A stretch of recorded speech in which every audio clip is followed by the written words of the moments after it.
Good evening all. Good evening sir. Good evening. Sir मुझे बताइए, good evening everyone, मुझे ये बताइए कि सर क्या पढ़ा था सर, कहाँ से हमें पढ़ना है आज?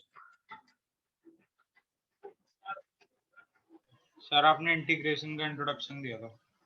ओके, तो इंटीग्रेशन का मैंने इंट्रोडक्शन दे दिया और मैंने शायद आपसे ये बोला होगा कि इंटीग्रेशन का बेसिक मतलब होता है कंबाइन करना या ऐड करना, ठीक है। तो इंटीग्रेशन के इंट्रोडक्शन में तो यही है कि भाई ऐड करना या कंबाइन करना, but how do we add और how do we combine, sir इसमें दो चीजें। जी पूछनी थी। जी पूछिए सर जैसे हमें अगर पूछना हो इंस्टेंटेनियस वेलोसिटी निकालने के लिए तो सर हम डिफरेंशिएशन करेंगे, तो सर मतलब वो क्वेश्चन कैसा आएगा, एक बार आप बता सकते हो एक एग्जांपल करो। वो तो अभी चैप्टर हम करेंगे ही बेटा, बाकियों को पल्ले नहीं पड़ेगा। चल मैं तेरे लिए बता देता हूँ वैसे, बट ये हम करेंगे ही ना। इस सर वो इंटीग्रेशन स्कूल के में हो बाद रहा है ना, मोशन इसलिए इन, ठीक है मैं बता देता हूँ। मोशन इन स्ट्रेट लाइन में हम ये सब पढ़ेंगे। बाकी बच्चे ये टेंशन मत लें, अगर आप लोगों के स्कूल में नहीं हो रहा है तो आप लोग ये टेंशन मत लें कि पता नहीं मास्टर क्या लिख रहा है स्क्रीन पे। ये बिकॉज इस बच्चे ने पूछा है तो मैं बता देता हूँ। देखो आपको क्वेश्चन इस प्रकार से आएगा कि सर आपसे बोला जाएगा कि मान लीजिए कि position of the particle, position x, x मतलब पोजीशन के पार्टिकल किसी भी इंस्टेंट पे कहाँ पर है, एक्स मतलब पोजीशन। तो पोजीशन ऑफ द पार्टिकल के लिए आपको कोई इक्वेशन दे दी जाए, आपसे कहा जाए कि ये 4t² प्लस 2t है मान लीजिए, और आपसे बोला जाए कि find velocity at t equal to 2 seconds, at t equal to 2 seconds, t equal to 2 seconds पे, तो क्या करिएगा आप वेलोसिटी का फॉर्मूला होता है rate of change of position of the particle dx/dt, differentiate कर लीजिएगा 8t प्लस 2, ये जो आया उसमें t पुट कर दीजिएगा, you will get the instantaneous velocity. This is the one of the format of question asked on this method of instantaneous velocity. This is one way in which the question will be asked on instantaneous velocity. Did you understand, Rishik? Yes, वैसे तो हम पढ़ेंगे ही अब। Sir तो जरूरी मतलब ये जरूरी होगा कि कोई रिलेशन हमें गिवन होगा डिस्टेंस और टाइम के बीच में। Yes, they will have to provide the relation, otherwise आप differentiate किसको करोगे और क्या निकालोगे, because velocity का मतलब होता है dx/dt, तो कुछ तो रिलेशन देना पड़ेगा ना। वैसा थोड़ी है यार, अजूबा है तो बिल्कुल नहीं हो जाएगा कि भाई आपको मान लीजिए कि ये बात ऐसी होगी ना कि velocity is equal to displacement upon time, और आपको ना तो वेलोसिटी मतलब डिस्प्लेसमेंट दे ना तो टाइम दे, और आपको क्या वेलोसिटी निकाल लो, ऐसा हो सकता है क्या? ऋषिक नहीं समझा बेटा तू? यस सर, नहीं वो तो ऐसा पॉसिबल ही नहीं ना बच्चे। जैसे हमने वैसे किया था ना dx/dz करके किया था, तो वही हो जाएगा। हाँ वो वही हो जाएगा, तो फिर उसका कोई मतलब नहीं बनेगा, ठीक है, उसका कोई मतलब नहीं बनेगा। वो अभी आपको आगे समझ में आएगी बात, बट अभी फिलहाल तो ये बात याद रखिए कि आपको रिलेशन गिवन होगा। किसका रिलेशन मेरे लाल आपको गिवन होगा? तो आपको पोजीशन और टाइम का रिलेशन गिवन होगा और वहां से आपको वेलोसिटी की वैल्यू पूछी जाएगी, ठीक है। तो एक तरीका तो ये क्वेश्चन को पूछने का, या फिर दूसरा तरीका ये कि वेलोसिटी दे दिया जाए, वेलोसिटी दे दिया जाए और आपसे वेलोसिटी देके और आपसे क्या पूछ लिया जाए, तो वेलोसिटी देके आपसे पोजीशन पूछ लिया जाए। तो एक तरीका ये हो सकता है, but they will have to provide you the relation, otherwise how will you calculate. भाई जब फॉर्मूला कह रहा है डिस्प्लेसमेंट अपॉन टाइम को वेलोसिटी, तो भाई they will have to provide displacement as well as time, तभी हम रिलेशन निकाल सकते हैं, अदरवाइज थोड़ी पता कर सकते हैं, ठीक है। तो चलिए, तो मैंने लास्ट डे, अच्छा इसमें कोई बच्चा लास्ट टाइम एब्सेंट था, कौस्तुभ वायला, you were not present in the last class. Kaustubh, Kaustubh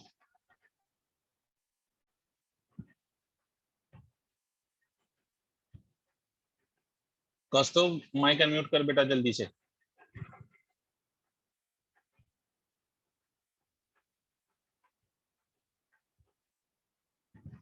Aaradhya, Kaushal, are you connected from two device at the same time और what? Yes, sir. I'm connecting from PC as well as mobile. Okay, you are connected from PC as well as from mobile. Yes, ठीक है। sir. निष्कर्ष sir को बता दिया है।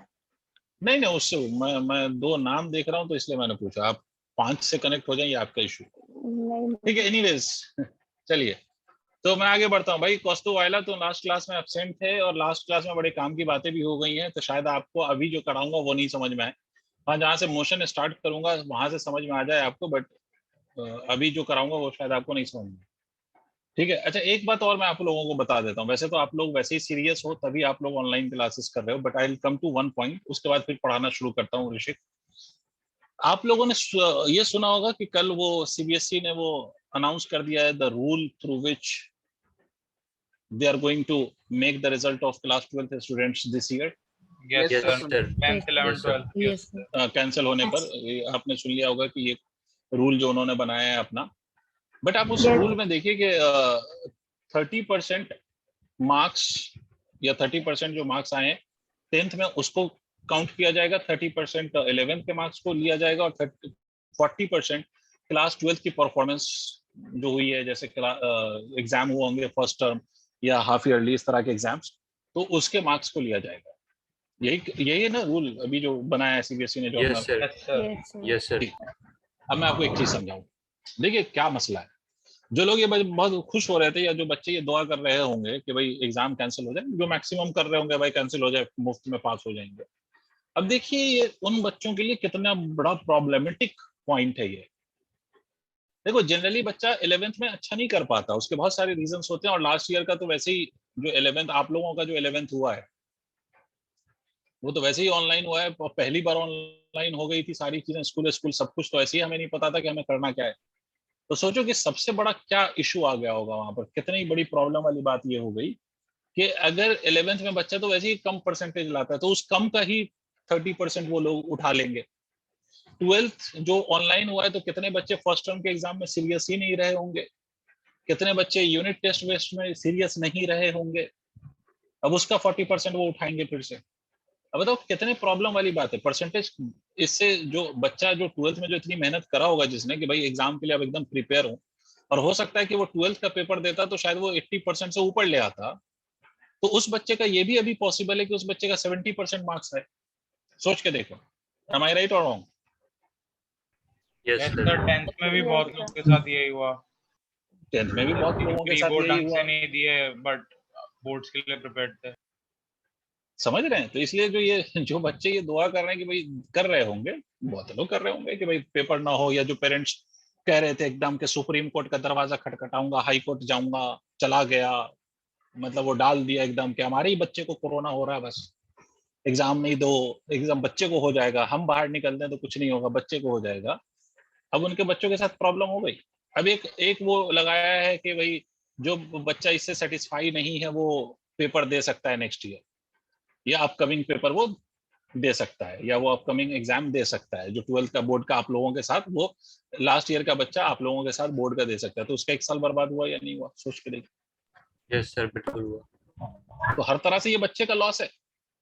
But the problem is कि in our country neither the student and not their parents, sorry to say, सबका वही हाल है कि they keep education at the lowest or at the lowest level of the queue, या जो वो priority list बनाते हैं ना, प्रायोरिटी लिस्ट, उस प्रायोरिटी लिस्ट में द लीस्ट प्रायोरिटी वाला जो कुछ है वो एजुकेशन है अपने यहाँ। अल्टीमेटली लॉस स्टूडेंट का हो रहा है। तो आप लोग तो वैसे ही बहुत मतलब सीरियस है तभी आप लोग पढ़ रहे हैं, मगर मैं आपको एक बात बता रहा हूँ कि आप अपने भाई बंधु जो होंगे उनको भी बता, मैं ये नहीं कह रहा हूँ कि यहीं आके कनेक्ट करा दीजिए या कुछ करिए, उनको कहिए, जरा समझाइएगा कि भाई अगर तुम ये हल्के में ले रहे हो कि तुम्हारा इस साल का भी एग्जाम कैंसिल हो जाए तो मजा आ जाए, और ऐसा कुछ हो जाए और नहीं पढ़ते हैं, क्या फायदा पढ़ के, एग्जाम तो कैंसिल ही हो रहा है, तो आपका रिजल्ट कितना खराब हो जाएगा वो आप सोचिए। आई होप ये पॉइंट सबको क्लियर हुआ है। तो इसलिए बी सीरियस, है ना, ये नहीं कि ऑनलाइन हो रहा है तो भाई ठीक है क्लास कर लेंगे, पढ़ लिया जाएगा कभी, ऐसा नहीं करें, क्योंकि आपका हर मार्क्स को काउंट कर रहे हैं वो। और अगर मान लो कि ऐसा हो जाए, मान लो कि ऐसा हो गया इस साल भी, तो फिर क्या होएगा सर? तो अगर मान लो कि इस साल भी ऐसा हो गया तो फिर तो यही इशू हो जाएगा सर। फिर तो यही इशू हो जाएगा कि आपके भी 11th के मार्क्स ऐड होंगे, और जब आपके भी 11th के मार्क्स ऐड होंगे तो फिर तो क्या प्रॉब्लम होगी, समझ रहे हैं आप? तो इसीलिए be serious with your studies, online हो कि ऑफलाइन, क्योंकि नुकसान फाइनली फिर वो आप ही का हो जाता है। ये मत समझिए कि जिनका पेपर कैंसिल हुआ उनके लिए बड़ा अच्छा हुआ, कुछ के लिए वाकई जो जिस बच्चे ने इस बार 12th में जाके वो सीरियस हुआ होगा और सीरियसली उसने तैयारी की होगी, मेहनत करी होगी, उसका नुकसान हुआ है। और 12th लास्ट एग्जाम है आपके स्कूल लेवल का, उसके बाद कोई और एग्जाम फर्दर होता भी नहीं है आपके स्कूल लेवल का। तो सोचिए कितना नुकसान है। एनीवेज, तो मेरे पूरे पॉइंट का मतलब बस इतना सा था कि be serious with your studies. Online हो रहा है तो इससे नहीं कि आप संतुष्ट हो जाएं कि कुछ नहीं करना है जीवन में, ठीक है? तो अपने लोगों को भी समझाएं आप। एनीवेज, तो चलिए आगे बढ़ते हैं। तो सर इंटीग्रेशन में मैंने आपसे कहा था, इंटीग्रेशन का मतलब होता है ऐड करना, और इसका ज्योमेट्रिकल मीनिंग होता है कि अगर कोई भी कर्व है, if you have any curve, तो इस कर्व के अंडर जो एरिया कैलकुलेट करने का मेथड है, ये कर्व के अंदर जो एरिया कैलकुलेट करते हैं जिस मेथड से, that method is the integration basically, ठीक है? और इंटीग्रेशन में मैंने आपसे कहा था कि दो तरह का इंटीग्रेशन होता है, एक को कहते हैं इंडेफिनिट, दूसरे को हम कहते हैं डेफिनिट। इंडेफिनिट का बेसिक मतलब होता है कि ऐसा इंटीग्रेशन जिसमें लिमिट नहीं होती, उसको हम कहते हैं इंडेफिनिट, मतलब जिसमें हमें नहीं पता कि कहां से कहां तक ऐड करना है, कहां से कहां तक कंबाइन करना है, ठीक है? तो that is called as indefinite. और जिसमें लिमिट होती है उसको हम कहते हैं डेफिनिट, ठीक है? तो दोनों इंटीग्रेशन हमें देखना है, एक जरा डिफरेंस है दोनों में, वो हम सीखेंगे। बट बेसिक बेसिक कुछ हम फॉर्मूला सीख लेते हैं इंटीग्रेशन के, ज्यादा डेप्थ में हम नहीं जाएंगे, बिकॉज इंटीग्रेशन पूरा का पूरा आपको मैथमेटिक्स में पढ़ाया जाएगा, वो भी 12th में। जिनके पास मैथ्स है वो बच्चे पढ़ेंगे, जिनके पास नहीं है उनको कोई मतलब भी नहीं है इन बातों से, उनको सिर्फ इतना याद रखना है जो मैं आज करा रहा हूँ, क्योंकि अगर ये याद रहेगा तो फिजिक्स आगे बढ़ पाएगी, ये याद नहीं रहेगा तो फिजिक्स में हर पॉइंट पे दिक्कत होगी। याद रखो फिजिक्स में दो चीजें, आप न्यूटोनियन फिजिक्स जो आप पढ़ते हैं ना 11th और 12th, इसमें you can not forget two things. One is ये डिफरेंशिएशन इंटीग्रेशन या कैलकुलस कहते हैं इसको, और दूसरा वेक्टर्स जो इसका आगे पढ़ेंगे। अगर ये दो चीजें आपको नहीं आती है तो 11th-12th की फिजिक्स आपको कभी नहीं आ सकती, कोई नहीं पढ़ा पाएगा, क्लियर है ना? आप पढ़ पाओगे। तो इसीलिए इन दोनों चीजों को ज्यादा नहीं जा रहे हैं हम डिटेल में, ठीक है? वैसे तो अच्छे लेवल के, बहुत ओलंपियाड लेवल के क्वेश्चन बने तो बहुत अच्छी मैथमेटिक्स यूज हो सकती है, बट आपको ओलंपियाड थोड़ी निकालना नहीं है। अगर निकालना होगा तो उसके लिए अलग बैचेस हैं, उसको ज्वाइन करिएगा आप लोग। बट अभी जितना काम है उसमें आपको ये बेसिक जो फॉर्मूला सिखाए जा रहे हैं वो तो कम से कम आना चाहिए। तो इंटीग्रेशन का बेसिक मतलब है एडिशन, और मैंने ये भी कहा था कि integration is the reverse process of differentiation. Rishi कैसा बोला था क्या आप लोगों को? नहीं सर, नहीं बोला था। तो अभी ये भी सुन लीजिए कि इंटीग्रेशन को आप ये भी कह सकते हैं, it is the reverse process. अब कोई बच्चा कहेगा मास्टर तुम यार रोज बेवकूफ बना देते, पता नहीं कुछ नया नया कुछ बक जाते हो। देखो डिफरेंशिएशन को अगर एक लेमैन लैंग्वेज में बोला जाए तो ये तो मैंने कम से कम बोला है कि डिफरेंशिएशन का मतलब होता है तोड़ना। कोई भी क्वांटिटी है तो उसको छोटे से छोटे पॉसिबल पार्ट्स में ब्रेक करने के प्रोसेस को हम डिफरेंशिएशन कह सकते हैं। Am I correct? Yes sir. Yes भाई सर। डिफरेंशिएशन में आप छोटे से छोटा रेट ऑफ चेंज लेते हैं, इसका मतलब है कि आप किसी भी क्वांटिटी को छोटे से छोटे वैल्यूज में ब्रेक करते हैं। This is what is called as differentiation. Integration में मैंने बोला कंबाइन करना, तो इसका मतलब है कि आप छोटी से छोटी वैल्यू को ऐड कर रहे हैं in the case of integration, यही तो मतलब है। तो हो गया रिवर्स प्रोसेस कि उसमें तोड़ रहे हैं, इसमें ऐड कर रहे हैं। अच्छा ये मत कहना कि एडिशन का उल्टा सब्ट्रैक्शन होता है, नहीं, वो बाद में समझा दूंगा कि subtraction is also the process of addition, तो इसलिए कंफ्यूज मत हो। इंटीग्रेशन और डिफरेंशिएशन एक दूसरे का रिवर्स प्रोसेस है। अगर किसी बच्चे के पास दिमाग है तो मैं आगे इस बात को शो भी कर दूंगा कि both are the reverse process. लेकिन उससे पहले चलिए, सबसे पहला फॉर्मूला मैंने बोला था ऐसा सांप लाइक स्ट्रक्चर बनाऊं, तो सांप like structure is the symbol for integration. तो ऐसा सांप लाइक स्ट्रक्चर बनाओ तो इंटीग्रेशन को रिप्रेजेंट करेगा। सबसे पहला अगर ऐसा बनाओ dx, तो इसका इंटीग्रेशन क्या होगा? सीधा सीधा सा फॉर्मूला इसका x। मैं इसमें प्लस सी नहीं लिख रहा हूं जानबूझ के, मुझे बच्चों को ज्यादा कंफ्यूज नहीं करना है। मैथमेटिक्स के टीचर आपको प्लस सी की कहानी समझाएंगे, आप लोगों को यहाँ पर कोई ज्यादा दिक्कत लेने वाली बात नहीं है। सिंपली याद रखिए कि dx का इंटीग्रेशन x होता है, dx का इंटीग्रेशन x होता है, ठीक है। हाँ जी सर ये इंडेफिनिट है। हाँ, ये भी इंडेफिनिट है। डेफिनेट में क्या फर्क आएगा वो बस बता दो, फॉर्मूला सेम रहेगा। अगर यही डेफिनेट होता ना, डेफिनेट dx का डेफिनेट, इसमें कुछ लिमिट होती, लोअर लिमिट कुछ x1 या कुछ अपर लिमिट कुछ x2, तब भी ये इंटीग्रेशन x होता, उसके बाद एक और स्टेप बढ़ जाता, वो अभी हम सीखेंगे, don't worry about. But formula यही रहेगा, dx का इंटीग्रेशन x, चाहे वो इंडेफिनिट हो या डेफिनेट हो। राइट ऋषिक? ओके सर, ठीक है, चलिए भाई, बहुत बढ़िया, वेरी गुड। इसी को आप देखेंगे आपके अगर किसी के स्कूल में मोशन पढ़ाया गया ना, मोशन इन स्ट्रेट लाइन अगर चल रहा है या पढ़ाया जा रहा है, तो उसमें देखा होगा कि जैसे dt का इंटीग्रेशन बहुत बार होता है, उसमें t, dv का इंटीग्रेशन v, ठीक है, क्लियर है? कोई कष्ट वाली बात? अरे हाँ ना बोलो। Yes, sir. Yes, sir. अब ध्यान से एक बात समझ, अच्छा, ये dx का integration is equal to x, बहुत बढ़िया साहब, बहुत सुंदर, बहुत मजा आया, वाह रे वाह, ठीक। आज दूसरा formula, x to the power n dx। अब इस पूरे का इंटीग्रेशन, इसका ये मतलब नहीं हो खाली xn dx, ये पूरे टर्म का इंटीग्रेशन, ये फंक्शन है जिसका इंटीग्रेशन करना है, तो इसका फॉर्मूला होता है x to the power n plus 1 upon n plus 1। This is the formula, you have to remember. यही आपका वो क्रांतिकारी फॉर्मूला है जो आपको जरूरत है। तो this is this x to the power n plus 1 upon n plus 1। जैसे एक जामफल, दो जामफल, तीन जामफल, दो जामफल, एक्स स्क्वायर है dx। तो फॉर्मूला आपके पास है, जो पावर है उसमें 1 ऐड कर दीजिए और उतना ही नीचे भी लिख दीजिए। तो ये इसको आप लिख देंगे x का power 2 plus of 1 divided bye 2 plus of 1, तो x क्यूब बाई 3। भाई आप कुछ नहीं कर सकते, आपको ये फॉर्मूला याद रखना पड़ेगा एट एनी कॉस्ट, ठीक है। फॉर्मूला समझ में आया है? Yes, sir. Yes, sir. ठीक है। अब देखो, मैंने कहा था ना कि किसी बच्चे के अगर पास दिमाग है, वैसे आप सबके पास है, अगर कोई थोड़ा समझ सकता है, नहीं भी समझे तो कोई इश्यू नहीं है। मैं जो बताना चाह रहा हूँ, अगर उस बात को कोई समझ सकता है तो उसको ये समझ में आएगा कि मैंने ऐसा क्यों कहा कि integration and differentiation are reverse process. एक तो मैंने आपको लेमन वे में समझा दिया कि इंटीग्रेशन में हम कंबाइन करते हैं और डिफरेंशिएशन में छोटे छोटे टुकड़े अलग करते हैं। जैसे मान लो कि अगर आपसे कहा जाए कि भाई ये एक पेन है और इसको छोटे से छोटे टुकड़ों में काट के अलग कर दो, तो इस प्रोसेस का नाम है डिफरेंशिएशन। और इस पेन के छोटे छोटे टुकड़ों को फिर वापस कंबाइन कर दो, पेन बना दो, तो वो इंटीग्रेशन। ये तो मैंने एक लेमन लैंग्वेज या लॉजिकल सेंस में आपको बता। इसी को मैथमेटिकली सोचो, अगर मैं ना ये वाला जो ये फॉर्मूला आया है ना, ये वाला, इसका मैं डिफरेंशिएशन अगर कर दूं,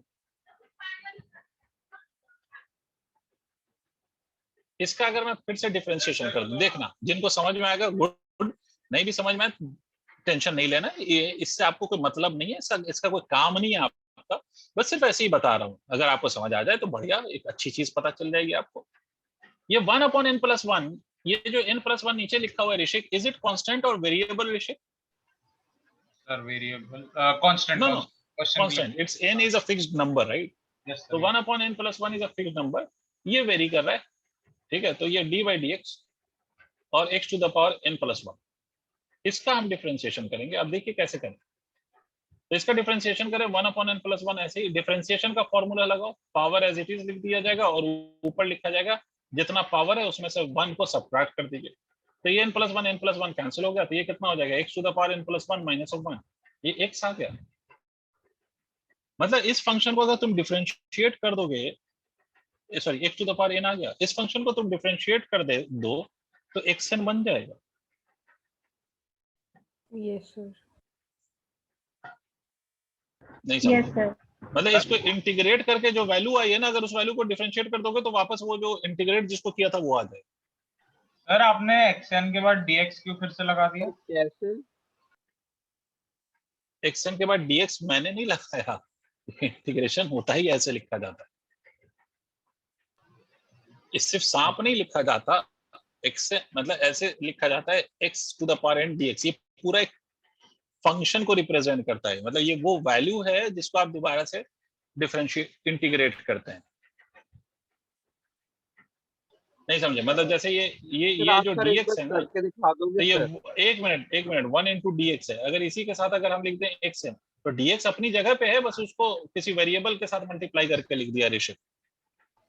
अच्छा ठीक है सर। हाँ बोलो, कौन क्या कह रहा है? ध्यान, आप कुछ कह रहे हैं? सर आपने जैसा अभी बोला है ना, इसको इंटीग्रेट करेंगे तो वो आ नहीं जाएगा। नहीं, मैं करके दिखाने की आवश्यकता नहीं, मेरी बात सुनो। अच्छा सर। इंटीग्रेशन का फॉर्मूला क्या आया, देखो इसको देखो अच्छे से। मैंने बोला था कि अगर नहीं समझ में आया तो ज्यादा टेंशन नहीं लेना, बट फिर भी आप अगर समझना चाहते हैं तो मैं एक बार और अपना एफर्ट लगाऊंगा। देखिए इसका इंटीग्रेशन का फॉर्मूला क्या आता है, x to the power n के इंटीग्रेशन का, x to the power n plus one upon n plus one. बोलो हाँ कि ना? मतलब यस सर। यार तुम्हें नहीं आया, x to the power n dx को इंटीग्रेट करेंगे तो रिजल्ट क्या आएगा, x to the power n plus one upon n plus one. ठीक है, अब इसका दूसरा पॉइंट सुनो, अगर ये जो रिजल्ट आया है ना, इसको अगर डिफरेंशिएट कर दीजिए, डी बाई डी एक्स इसका कर दीजिए, तो जिसको इंटीग्रेट किया था वो उसके बराबर आ जाए। अच्छा सर ठीक है किसी सर। क्वांटिटी को इंटीग्रेट करके जो रिजल्ट आता है ना, उसको अगर डिफरेंशिएट कर दो तो वापस वो क्वांटिटी मिल जाएगी, ये मतलब। Okay sir. नहीं आया, नहीं आया, आगे से आ गया, ये मतलब है सर। यहाँ देखिए, यही बात मैंने यहाँ शो किया, देखो x to the power n plus one ये रिजल्ट आया, इसको दोबारा डिफरेंशिएट कर दिया तो जो इंटीग्रेट करने पर ये रिजल्ट आया था वही फिर से वैल्यू मिल गई मुझे, वापस दोबारा वैल्यू मिल गई मुझे। ठीक है, Yes. तो खैर, तो ये इसीलिए इसको हम रिवर्स प्रोसेस कहते हैं, कि जो इंटीग्रेट करके जो आता है ना, उसको अगर दोबारा डिफरेंशिएट कर दिया जाए, उसको अगर डिफरेंशिएट कर दिया जाए तो वही चीज मुझे दोबारा मिल जाएगी जिसको हमने इंटीग्रेट किया। खैर, तो ये फॉर्मूला हो गया सर, एक्स स्क्वायर मतलब x to the power n d x है, तो ये आ जाएगा। जैसे एग्जाम्पल, 2 एग्जाम्पल, 3 एग्जाम्पल, बोलो भाई, under root x d x integration बताओ। इंटीग्रेशन सब बोलेंगे, सब बोलेंगे। आयुषी श्रीवास्तव, आरुषि मिश्रा, बताइए सर क्या करें? सर जी 2x sir x into power 1/2 plus 1। बिल्कुल, 1/2 लिख दीजिए। पहले तो इसको हम ऐसे लिख सकते हैं, x to the power 1/2 dx। अब ये फॉर्मूला आपके सामने जीता जागता है, यहाँ पर n की वैल्यू कितनी हो गई, 1/2, तो क्या लिख दीजिएगा, x to the power 1/2 plus 1 upon 1/2 plus 1, तो ये कितना हो गया, x to the power 3/2 upon 3/2। नहीं आया रे, नहीं आया। इसको हम लिख सकते हैं 2/3 एक्स टू द पावर 3/2। हाँ ना बोलना पड़ेगा भाई। Yes Yes. सर आ गया। Yes, sir. नोट करिए, तुम नोट करते चलिए कटाकट।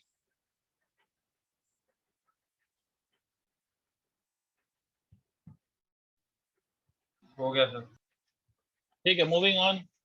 इसी तरह से अगर मैं आपसे पूछ लूं, example 2 example, dx by x square बताओ इंटीग्रेशन। इसको ऐसे भी लिख सकते हो, अगर ऐसे लिखने में आप में से किसी को कोई दिक्कत आए तो ऐसे भी कह सकते हो, 1 अपॉन एक्स स्क्वायर dx बताओ इसका इंटीग्रेशन क्या करोगे? x to the power minus 2 plus 1 upon minus 2 plus 1. पहली बात तो इसको हम ऐसे लिख देंगे, x to the power minus of dx, x to the power minus 2 dx ऊपर ले जाएं तो। ठीक है, तो इसको हम ऐसे लिख सकते हैं, x to the power minus Yes, 2 sir. Plus 1 upon minus 2 plus 1 is equal to कितना लिख सकते हैं इसको, x to the power minus 1 upon minus 1। इसको हम चाहें तो ऐसे भी लिख सकते हैं, minus 1 upon x. Am I correct? Yes, sir. Yes sir. Yes, sir. ठीक है, नेक्स्ट फॉर्मूला।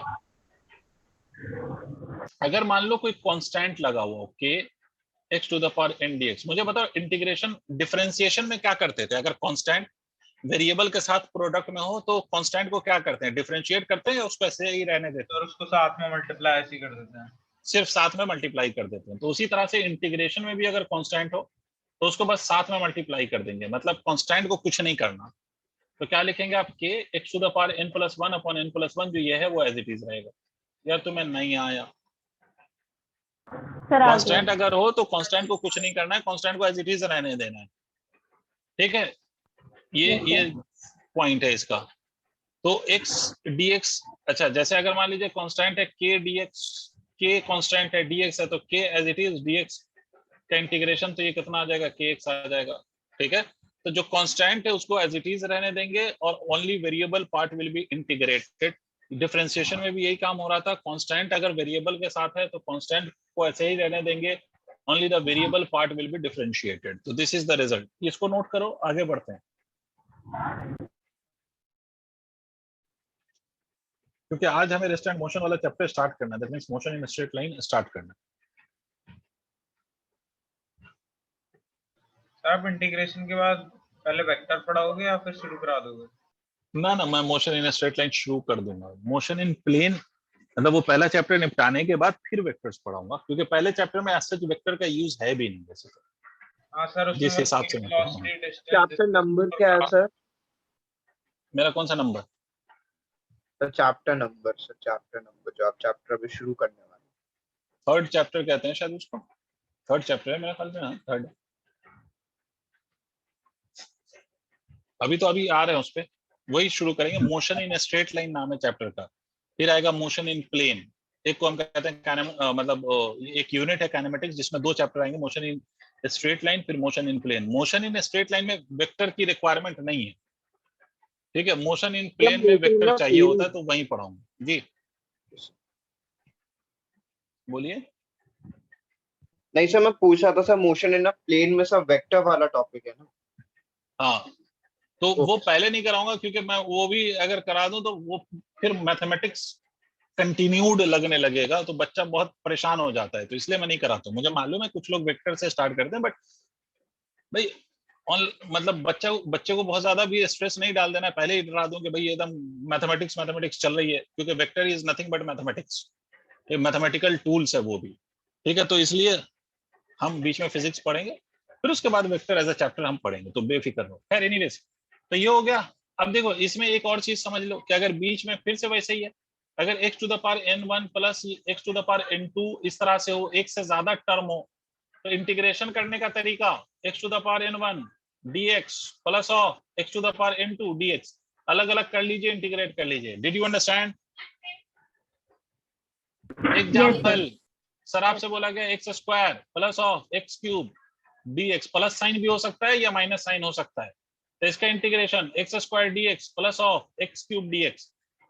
फॉर्मूला आपको याद दिलाने के लिए मैं फिर पूरा लिख देता हूं कि x पे पावर 2 प्लस 1 अपॉन 2 पे प्लस ऑफ 1, ठीक है, प्लस ऑफ एक्स क्यूब के लिए x to the power 3 plus 1 upon 3 plus 1, ये कितना हो जाएगा? This will x by 3 plus x by 4 plus 4। हाँ बोलो ऋषिक, ये आंसर है। हाँ बोलो ऋषिक। मैं कह रहा हूँ ये एडिशन रूल है, एडिशन सब्ट्रैक्शन रूल। हाँ, एडिशन सब्ट्रैक्शन रूल, एक ही रूल आपको याद जानना है इसमें। इसमें कोई डिवीजन और मल्टीप्लिकेशन रूल नहीं होता जैसे डिफरेंशिएशन में होता है। तो इसमें बस यही याद रखना है कि अगर if you have more than one terms, ठीक है, and where you have plus और minus sign in between the two terms, तो उस केस में this is how you will integrate. Sir तो मतलब हर को हाँ ऐसे करेंगे जी, डिवीजन में भी ऐसे करेंगे, बस दोनों को अलग अलग इंटीग्रेट करके डिवाइड कर दिया। नहीं नहीं भैया, नहीं, बिल्कुल ऐसा नहीं करेंगे। डिवीजन के फॉर्म में होगा तो इंटीग्रेशन करने के तरीके अलग अलग है। डिवीजन और मल्टीप्लिकेशन रूल नाम के कोई रूल्स नहीं एग्जिस्ट करते हैं बेटा। अच्छा, उसमें फिर सिचुएशन टू सिचुएशन डिपेंड करेगा। हाँ, वो अलग होता है, उसमें सब्स्टिट्यूशन मेथड होता है, इसमें इंटीग्रेशन बाय पार्ट्स होता है, इंटीग्रेशन बाय पार्शियल फ्रैक्शन होता है। ये सब प्योर मैथमेटिक्स में सिखाया जाएगा, तो जबरदस्ती के पंगे मत लो। इसमें डिवीजन ऐसा नहीं होगा जो ऊपर अलग चीज है और नीचे अलग चीज है, और आपको इस फॉर्म में आपको मैथमेटिक्स में सिखाया जाएगा। जैसे ये भी होता है dx upon a plus bx, उसका कोई काम अभी आपको नहीं है, फिजिक्स में दूर दूर तक नहीं है, ठीक है। अगर मैं चाहूं तो मैं भी लिख सकता हूँ फॉर्मूला इसका, 1/v is lawn of a plus bx। कोई यूज नहीं है, स्टाइल मार के कोई फायदा नहीं होगा। समझ रहे हैं बच्चे आप? तो सर बेसिक ये फिजिक्स में बस यही बेसिक ये प्लस वाले जितना लिख रहा हूँ ना, जितना लिख रहा हूँ उतना ही यूज होना है। सर 12th में भी हाँ मेरे लाल, 12th में भी। हाँ, एक आध फॉर्मूला अगर अलग हो जाता है फिजिक्स में, तो 12th तक आप मैथमेटिक्स इतना सीख लेते हो कि आपकी बुद्धि खुल जाती है। जैसे 11th में आप फंक्शन वंक्शन पढ़ लीजिएगा तो आपका दिमाग खुल जाएगा, तो वहां पर फिर बच्चे को बताना थोड़ा आसान होता है, इसलिए परेशान नहीं हो। 11th की फिजिक्स में तुम्हारे इस फॉर्मेट पे फॉर्मूला तुम्हारे लिए यूज नहीं होगा, जहां होगा मैं बताऊंगा। हाँ, लेकिन कोई रूल वूल नहीं है, डायरेक्ट ये फॉर्मूला है। आप कहोगे सर ये आया कहाँ से, तो इसके लिए मेथड्स लगते हैं। पार्शियल फ्रैक्शन से आएगा, तो कैसे करेंगे पार्शियल फ्रैक्शन? क्या पूरी मैथमेटिक्स पढ़ाई जाएगी? नहीं सर, तो इसीलिए सिर्फ फॉर्मूला आएगा। तो सब्ट्रैक्शन एडिशन में बस यही रूल लगेगा ना, मतलब ये इसमें कोई अलग वो नहीं है। कुछ नहीं भाई, बीच में प्लस या माइनस हो तो अलग अलग करके इंटीग्रेट कर लेते। ठीक है, यस सर। बीच में अगर प्लस माइनस हो तो अलग अलग करके इंटीग्रेट कर लेते, बस इतना काम करते। ठीक है, बस ये यही करना है और यहीं तक अपना कन्फाइन रहेगा। और वैसे तो इंटीग्रेशन में डिवीजन और मल्टीप्लिकेशन रूल नाम की कोई चीज होती ही नहीं है। इसमें मल्टीप्लिकेशन रूल नहीं होता, इसमें बाई पार्ट्स होता है, वो एक अलग चीज है, वो सब प्योर मैथमेटिकल पोर्शन है जो आप मैथमेटिक्स में पढ़ेंगे बेटा। इसलिए आप बेफिक्र रहिए, आप उतना टेंशन नहीं लीजिए। और अगर कोई चीज ऐसी आ गई कहीं पर तो मास्टर है ना, ठीक है, मास्टर है बताने के लिए, इसलिए बेफिक्र रहिए। चलिए, हाँ तो क्या बके रहा था मैं, हाँ तो चलिए भाई, तो बीच में प्लस माइनस होगा तो अलग अलग कर लेंगे। फिर से बोल, सबको क्लियर है यहाँ तक rule? Yes sir. Yes, sir. Yes, sir. तो एक दो एग्जांपल कर दो बस मेरे मन की शांति के लिए, ताकि मुझे यकीन हो जाए कि आपको समझ आ गया, फिर हम आगे बढ़ेंगे। तो इंटीग्रेशन आपसे मैंने बोला कि साहब यह लिखा हुआ है लंदमा जिमी जुमा, ठीक है, लिखा हुआ है 4x प्लस ऑफ 1 dx, ये एक है। और दूसरा ऐसा ही एक और कर दो कि भाई ये लिखा हुआ है 1/√x minus of x square plus of 2 dx, ऐसा लिखा हुआ है, कर दो। तो दोनों को इंटीग्रेट, मेरा मन की शांति के लिए। अभी जिंदा हूं वैसे तो मैं, ठीक है, फिर भी मन की शांति चाहिए। सर ये आपने सर पिछली क्लास में भी करवाया था ना? नहीं, वो डिफरेंशिएशन कराया था मेरे लाल, ये इंटीग्रेशन है। Okay sir. हाँ, फंक्शन इस फॉर्म का रहा हो वो एक अलग बात है, बट ये इंटीग्रेशन है। और वो उसमें करा था हमने, डिफरेंशिएशन में भी इस तरह का होता था, बीच में प्लस माइनस, तो अलग अलग हम हर टर्म को डिफरेंशिएट करते थे। वैसे ही इंटीग्रेशन में भी अगर बीच में प्लस माइनस साइन हो तो हर टर्म को हम अलग अलग इंटीग्रेट करेंगे, ये लॉजिक है जी। कांस्टेंट का इंटीग्रेशन 0 होता है इसमें भी? कहाँ ऐसा बोला मैंने? साफ साफ देखो पीछे बताया, फॉर्मूला नोट किया था आपने ऋषिक? Yes sir. क्या लिखा हुआ है बेटा, देखो उसमें। Sir x to the power n1 dx का वो। अरे हट, अरे जिसमें कांस्टेंट भी मल्टीप्लाई करा हुआ है मैंने, देखो ना। सर कांस्टेंट बस बाहर लेके अंदर वो बाकी जो बचा उसको कर दिया है। तुम्हें समझ नहीं आया, तुमने जो है ना मतलब। अच्छा मैं समझ गया, हाँ ठीक है। हाँ, 1 बाहर लेके फिर आया x समझ में? बस। हाँ तो ये देखो, ये जब अलग करेंगे तो 4x भी dx से मल्टीप्लाई हो रहा है, तो ये हो जाए dx का 4x dx इंटीग्रेशन इंटू 1। करेंगे ना बस। हाँ बिल्कुल सही।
हो गया बच्चों?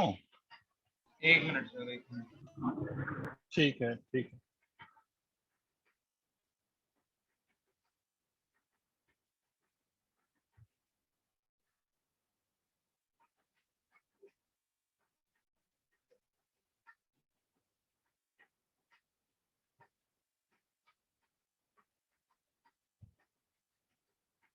हो गया सर। Well done. ठीक है, सर चलिए तो मैं आप सॉल्व कर रहा हूँ, आप लोग अपने आंसर्स मैच करिए, उसके बाद फाइनली मुझे बताइएगा किस किस के आंसर्स मैच हुए हैं।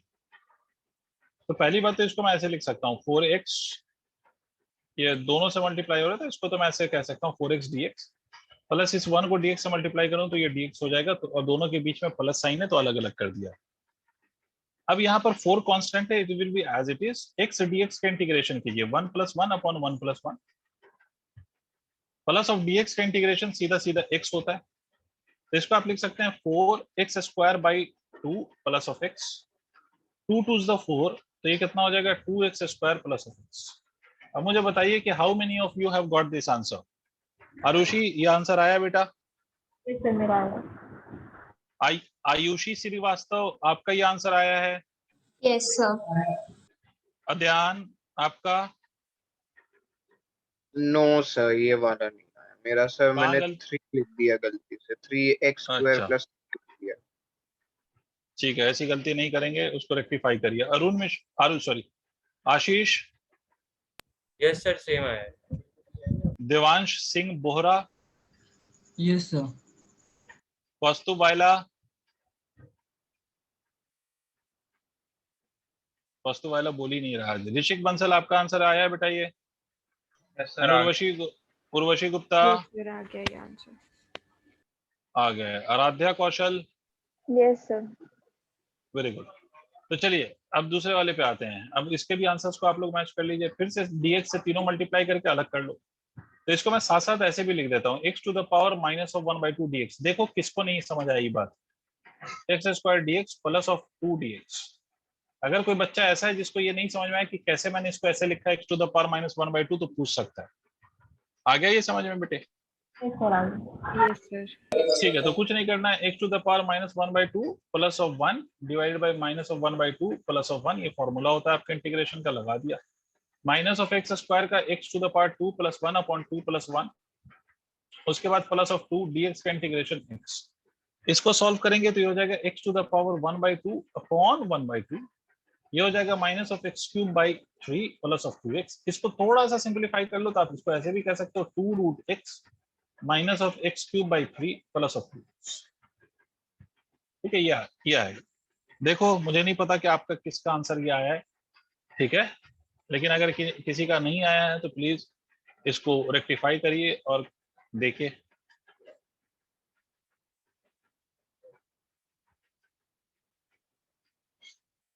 ठीक है, नोट करिए बेटा जिनसे नहीं हुआ है।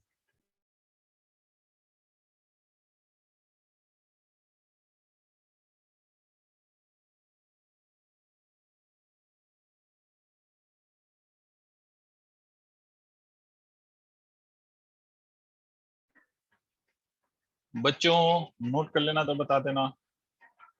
Yes sir. Yes. Yes, sir. बहुत बढ़िया साहब। तो I hope more or less सबको ये क्लियर हो गया कैसे डील करना है इसके साथ। हम डेफिनेट पे आप बात कर सकते हैं, या वैसा एक और एग्जांपल लूं? क्या बोलते हो ऋषिक, जल्दी बोलो। नहीं छोड़ो, वैसा नहीं, एक और एग्जांपल नहीं लूंगा क्योंकि अभी डेफिनेट में भी फिर से वैसा ही आ जाएगा, तो इसलिए बेफिक्र रहो, अभी वैसा फिर से क्वेश्चन आ जाएगा। बस पहले लॉजिक समझो, डेफिनेट इंटीग्रेशन में क्या करते हैं, ठीक है, पहले वो समझ लो, उसके बाद फिर अभी वही आ जाएगा, डोंट वरी। डेफिनेट के केस में क्या करते हैं, अगर मान लीजिए x to the power n dx है, ठीक है ध्यान, और यहाँ पर ये x1 लिखा हुआ है और यहाँ x2 लिखा हुआ है, तो these are called as limits. जो नीचे लिखा हुआ है सांप के नीचे दुम पे टेल पे, वो x1 लोअर लिमिट कहलाएगा, और ये जो सांप लाइक स्ट्रक्चर के ऊपर वाले पोर्शन पे लिखा हुआ है ऐसा, ये अपर लिमिट कहलाएगा, है ना। Yes, अब sir. करना क्या होता है, अगर ये लिमिट्स आपको डिफाइंड है तो हाउ डू यू प्रोसीड और हाउ डू यू इंटीग्रेट? तो करना कुछ नहीं होता, जैसे आप इंटीग्रेशन करते हैं कर दीजिए, x to the power n+1 upon n+1। पहला स्टेप तो यही रहेगा, इसमें कोई शक वाली बात नहीं। पहले स्टेप में कोई बदलाव नहीं है, कोई डिफरेंस नहीं है, पहला step will be as it is. अब ऋषिक, यस सर। इसमें जिसको आप इंटीग्रेट कर रहे हो उसमें what is variable? n which is the power that is variable, और this x which is this value जिसको आप इंटीग्रेट कर रहे हो वो वेरिएबल है? सर एक्स है वेरिएबल। x वेरिएबल है, वेरी गुड। तो ये जो ऊपर और नीचे लिखी हुई है ना x2 और x1, that is basically the upper and lower limit of this x।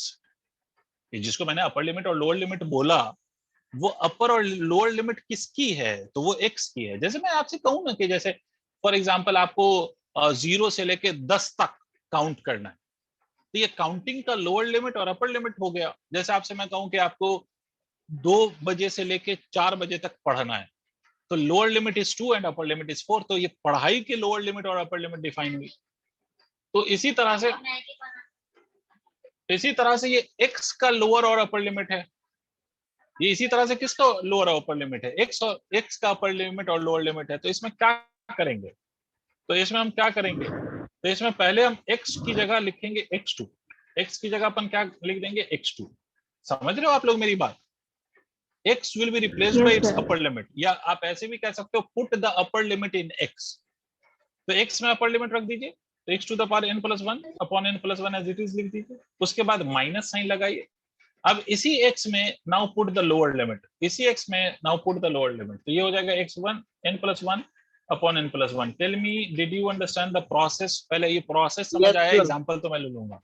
Yes, sir sir. तो ये तो वही हो गया जैसे सर हम दो स्टैटिस्टिक्स में वो लिमिट दो क्लास बिल्कुल निकालते हैं, रेंज, बिल्कुल ये रेंज बिल्कुल, उस सब यहीं से आता है, ठीक है? क्योंकि स्टैटिस्टिक्स में यू टेक समेशन, और समेशन का ही तो रूट है इंटीग्रेशन।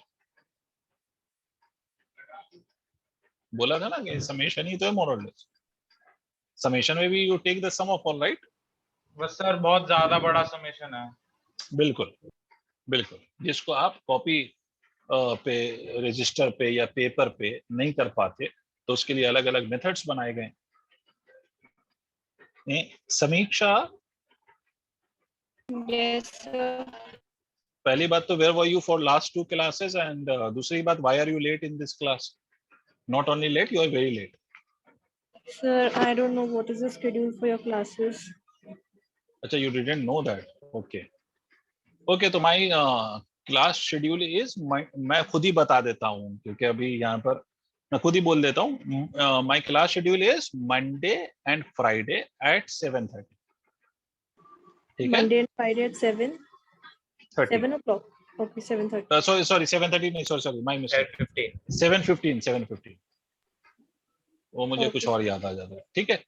अगर if there will be any extra class जो अब शुरू होगी, नॉट दिस वीक, अभी 1-2 वीक के बाद there will be extra classes also, and वो एक्स्ट्रा क्लास आप लोगों से डिस्कस करके ही मैं रखा करूंगा, maybe on alternate Sunday या ऑल्टरनेट सैटरडे, किसी भी दिन, मतलब वो अभी नहीं, मतलब 1-2 वीक के बाद, 2 वीक के बाद कम से कम। तो फिर उसका टाइमिंग आप लोगों से डिस्कस ही करूंगा, तो वो मैं क्लास में ही इन्फॉर्म कर दिया करूंगा, आप लोगों से ही बात करके हम लोग एक टाइम सिलेक्ट कर लिया करेंगे। But regular class is on every Monday and Friday, and the class will be at 7:50 every Monday and Friday. ठीक है, Actually, चलिए। sir, I'm having another class at this time from 7 to 8. That is why I'm late today. Which class you are having at 7:15, beta? Is it in Learnivio or somewhere else? Somewhere else. अच्छा, तो वहां का time change नहीं हो पाएगा? So though that class is on Monday, Wednesday, and Friday from 7 अच्छा, to you 8. have तो क्या करा जाए? तब तो आप रोज लेट हो जाएंगी। चलिए, आपसे बात करते फिर आराम से, है ना? Yes, sir. ठीक है समीक्षा, आपसे आराम से डिस्कशन किया जाएगा। अच्छा, इसका मतलब you were comfortable with the classes on Tuesday and Thursday, right? Yes, sir. ठीक है, चलो तो आपसे बात कर लेंगे वो लोग आज। चलो अभी कनेक्ट हो तो अभी पढ़ लो, और बाकी चीजें आपके साथ डिस्कशन कर लेंगे, टाइमिंग वाइमिंग का कुछ देखेंगे। तो खैर, तो मैंने ये क्या बोला कि भाई पहले आप अपर लिमिट पुट करोगे, उसके बाद लोअर लिमिट पुट करोगे, ठीक है? बीच में माइनस साइन लगाओगे, ठीक है भाई? तो एग्जांपल लेते हैं, और I hope Samiksha you know how to integrate, right Samiksha? Yes, sir. ठीक है बेटा। तो चल, अब देखो, एक जैसे अध्ययन, लेट्स से कि I have function x³ dx and that is to be integrated from, मान लो कि 1 से लेकर 2 तक लिमिट है इसकी, 1 से 2, the lower limit is 1 and the upper limit is 2, ठीक है? तो अब क्या करेंगे सर? अब इसको इंटीग्रेट कैसे करेंगे? तो इसको इंटीग्रेट करने का तरीका क्या करेंगे sir? x to the power 3 + 1 divide by 3 + 1, जो इंटीग्रेशन का फॉर्मूला है, उसको एज इट इज कर लेंगे सर। कोई दिक्कत? No, sir. No, sir. इसमें तो कोई प्रॉब्लम नहीं भाई, पहला स्टेप वही है, x to the power n+1 upon n+1। अब ये कर लिया, तब इसमें upper limit lower limit put करते हैं। आप चाहो तो एक स्टेप और इसको सॉल्व करने के लिए यूज कर सकते हो, तुम्हारी मर्जी है वो, 1 से 2। अब जब ये कर लेते हो ना, तो finally you put the limits, और लिमिट किस में रखा जाएगा? वेरिएबल पार्ट में। वेरिएबल कौन है? x। तो x में पहले आप अपर वैल्यू रखो, तो ये हो जाएगा 2 to the power 4/4, बाकी सब कुछ वही रहेगा, बस सिर्फ वेरिएबल को रिप्लेस कर दो by its upper limit, then put a minus sign, and then again place its lower limit in the variable and divide by 4. ठीक है, ये ऐसे कर लेंगे, आप जो भी सॉल्व करके आ जाए। 2 to the power 4 is 16 I guess, divided by 4 minus 1/4, solve करके जो भी आ जाए that will be your value. बताओ मुझे डेफिनेट का मतलब समझ में आ गया? Ashish, Devansh, Urvashi, Yes, did you sir. Understand? Yes, sir. Yes. ठीक है, इसको Yes, नोट sir. करो, इसको नोट करो। अच्छा, इसमें भी अगर प्लस माइनस साइन बीच में होता, एडिशन सब्ट्रैक्शन रूल, तो अगर मान लो कैसे होता है, x to the power n1 plus या minus x to the power n2 dx, और उसमें लिमिट दी हुई होती x1 और x2, इसका क्या मतलब होता? तो इसका मतलब होता है सर कि this is the limit of this x to the power n1 as well as this is the limit of x to the power n2। ये n1 x to the power n1 की भी limit है और ये x to the power n2 की भी limit है। तो इसको इंटीग्रेट करने के लिए पहला जो तरीका वो एज इट इज रहेगा x to the power n1 dx, और दूसरा जो तरीका है वो ऐसे एज इट इज, मतलब जो पहला तरीका क्या है कि आप सेपरेट कर लीजिए, कर दिया सेपरेट। तो सर क्या यहाँ पर लिमिट किसी एक की लिखेंगे? नहीं, दोनों की लिमिट यही रहेगी, x to the power x1 से x2। Is the concept clear to all? भाई अब बीच में जितने भी Yes, टर्म्स sir. होते हैं सारे टर्म को आप अलग अलग कर दीजिए तो सबकी लिमिट वही रहेगी। ऐसा नहीं है कि वो किसी एक की लिमिट है, वो सब की लिमिट है ना।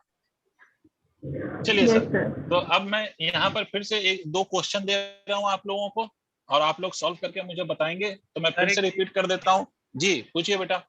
सर अलग अलग करके उनका वो करने से अच्छा हम ये कर सकते हैं कि पहले x to the power n1 plus उसको पूरा फाइनल प्रोडक्ट तक ले आए, फाइनल आंसर तक, और फिर अप्लाई करें।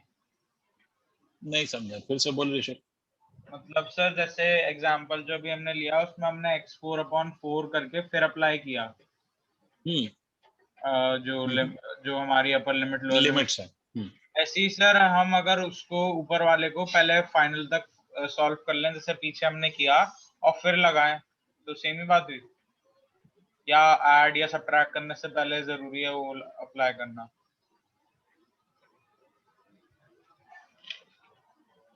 क्या अप्लाई करना मतलब मैं समझ नहीं पा रहा हूँ, वो पॉइंट मैं तुम्हारा समझ नहीं पा रहा हूँ कि तो किस चीज जैसे को अप्लाई करने की बात कर रहे 4x+1 का करना है और हमें लिमिट दे रखी है कुछ अगर, तो पहले हम 4x+1 को सॉल्व करके 2x² + x करके फिर वैल्यू पुट करके सॉल्व करें, तो सेम आंसर आएगा या फिर अलग आएगा?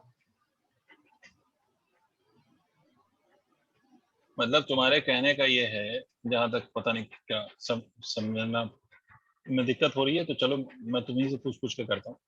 मान लो कि इसको मैंने 1 से 2 तक इंटीग्रेट करना है, तो मतलब तुम क्या कहना चाह रहे हो यहाँ पर कि हम क्या करें, बताओ। सर मैं कह रहा हूँ पहले नॉन डेफिनेट कर दें इंटीग्रेशन।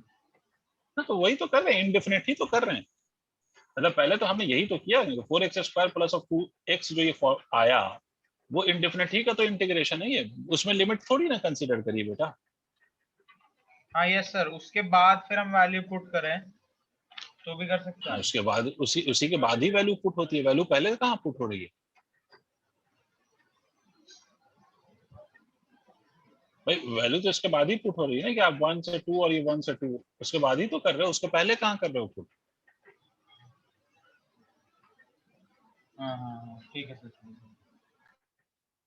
एनीवेज क्वेश्चन देखिए सर, दो क्वेश्चंस मैं यहाँ पे लिख रहा हूँ और क्लैरिटी आ जाएगी आप लोगों को इसको सॉल्व करके। मान लीजिए कि मैंने लिखा है x³ plus of 2 times of x dx, इसका इंटीग्रेशन करना है आपको। इसका इंटीग्रेशन करना है आपको 1 से 2 तक, दीज आर द लिमिट्स 1 से 2, और ये ऑब्वियस सी बात है डेफिनेट इंटीग्रेशन है। और दूसरा क्वेश्चन क्या है, तो दूसरा क्वेश्चन है सर, दूसरा क्वेश्चन कि यहाँ पर आपका मान लीजिए कि x² है plus of 4x plus of 1, ठीक है। dx का इंटीग्रेशन कहां से कहां तक सर? 2 से 4 तक। करिए सर, करिए, सॉल्व करने की कोशिश करिए। इसकी कुछ एग्जैक्ट वैल्यूज आएंगी इसमें, इसके इंटीग्रेशन में कुछ एग्जैक्ट वैल्यूज आएंगी, ठीक है। तो करो, I am giving you time, तो try to solve.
Sir solve करना है सब?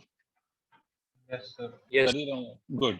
चलिए करिए। और समीक्षा आप एक काम करिएगा, आप ना after class you please talk to Nishkarsh sir, ठीक है समीक्षा?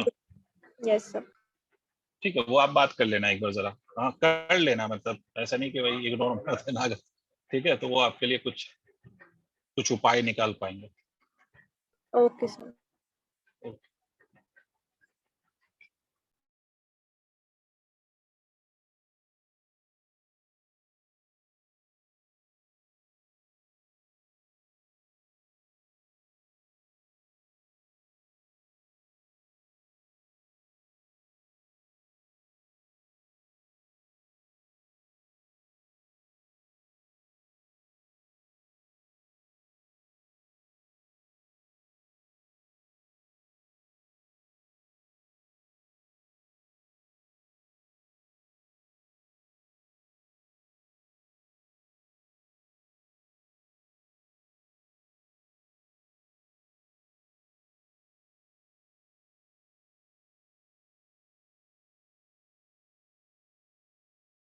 Sir, done. वेरी गुड बेटा। तो अभी तक एक बच्चे का हुआ है, किस बच्चे ने कर लिया है? Sir, Samiksha. ओके, समीक्षा has already done this. Please बाकी लोग भी प्लीज थोड़ा सा अपनी स्पीड बढ़ाओ, बी क्विक, इसको निपटाएं, खत्म करें और motion in straight line start करें, फिजिक्स से स्टार्ट करें। Sir, आपने vectors पढ़ा दिया? Not yet बेटा, because I'll start from motion in a straight line. पहले वो चैप्टर मैं कंप्लीट करूंगा till graph and relative motion in straight line and all those things. उसके बाद जब मोशन इन प्लेन वाला चैप्टर स्टार्ट करूंगा, there I will start vectors. Okay, sir. अच्छा, मैं बच्चों को बता चुका हूं, मेरे वेक्टर पहले कराने का रीजन ये होता है, वैसे तो अगर सिलेबस के अकॉर्डिंग देखोगे तो वेक्टर बाद ही में है मोशन इन प्लेन में, और मैं भी उसको बाद में इसलिए कराता हूँ बिकॉज अगर कंटिन्यूएशन में करा दूं ना, पहले डिफरेंशिएशन हुआ, फिर इंटीग्रेशन हुआ, फिर वेक्टर, वो भी एक मैथमेटिक्स होती है, तो बच्चा बहुत परेशान हो जाता है कि खाली पता नहीं क्या क्या पढ़ा रहा है। तो इस चक्कर में बीच में थोड़ा सा फिजिक्स का तड़का, उसके बाद फिर मैथमेटिक्स, फिर फिजिक्स, ऐसा। चलिए भाई, बाकी लोग सॉल्व कर रहे हैं, मैं बताता हूँ। ये पहला काम आप ये करेंगे कि इसको आप x क्यूब dx लिखेंगे और यहाँ पर 2x dx कर लेंगे, बिकॉज 2 कांस्टेंट है, बाहर आ जाएगा। 1 से 2, 1 से 2, इसका इंटीग्रेशन करेंगे तो x टू द पावर 4/4 आएगा सर, 1 से लेके 2 तक, plus of 2 into x square by 2 आएगा सर। कहां से कहां तक सर? 1 से लेके 2 तक। ये 2 से 2 कैंसिल भी कर सकते हो भाई, क्योंकि कांस्टेंट में लिमिट पुट नहीं होती, तो इसलिए आप ये कैंसिल हो रहा है तो कैंसिल कर सकते हैं। अगर आप बाद में कैंसिल करना चाहें बाद में कर लीजिए, कोई फर्क नहीं पड़ता, आपकी मर्जी है। अब इसमें पहले आप अपर वैल्यू रखिएगा, अपर लिमिट, तो 2 का पावर 4/4, फिर इसी x में you will put lower limit, तो 1/4 माइनस साइन के साथ, प्लस ऑफ एक्स स्क्वायर में अपर लिमिट मतलब 2 स्क्वायर माइनस ऑफ 1 का स्क्वायर। ठीक है अध्ययन? अध्ययन अध्ययन यहाँ तक स्टेप्स क्लियर है? अध्ययन अध्ययन रहमान, तो 2 का power 4 will be 16, 16 divided by 4 will be 4 minus of 1/4, और यहाँ कितना हो जाएगा? यहाँ हो जाएगा ये 2 का power 4 minus of 1। I hope आप सबको क्लियर हो रहा है। तो यहाँ के बाद आप सॉल्व करके इसका फाइनल आंसर लिख सकते हो। ये हो जाएगा 16 minus of 1 divide by 4 plus of 4 minus 1 3, तो this will become 15/4 plus of 3। तो ये सॉल्व करोगे तो ये 27/4 आ रहा था क्या Samiksha? Did you get this answer as 27/4? Very good. और Yes, sir. Very good Rishik, very good Arushi, very good Yes, बच्चों, sir. जिनका भी आंसर, बहुत बढ़िया बेटे, तो जिनका भी आंसर आया वेल एंड गुड। अब दूसरा वाला मैं सॉल्व करूंगा, और जिनका नहीं आया प्लीज इसको नोट करें and check your mistake, rectify your mistakes, उसको ठीक करें। अध्ययन, डिड यू अंडरस्टैंड बेटा? Yes sir, yes sir. Very good, very good. तो यहाँ तक नोट कर लो भाई सारे, और अगर कर चुके हो तो बताओ ताकि मैं ये वाला कर लूं, x square plus 4x plus 1 होगा।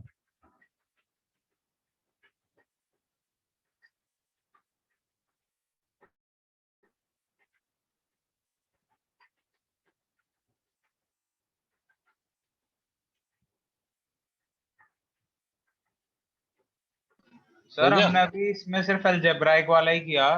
हाँ हाँ हाँ हाँ ऋषिक, अलजेब्राइक करा सर, ये ट्रिग्नोमेट्रिक और वो नहीं करेंगे? अभी रुक जाओ, करेंगे बेटा, फॉर्मूला तो करेंगे, जिस जिसका फॉर्मूला हमें चाहिए वो हम करेंगे, बेफिक्र है। ये सब ने नोट कर लिया हो तो मैं वो करके फिर आगे की बात बता दूं। Yes, sir. ठीक है,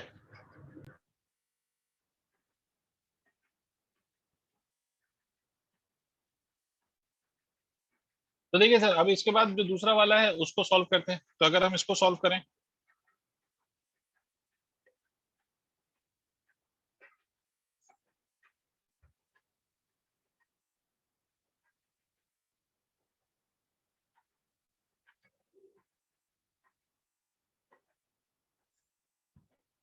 देखिए अब इसको फर्दर हम करते हैं आगे।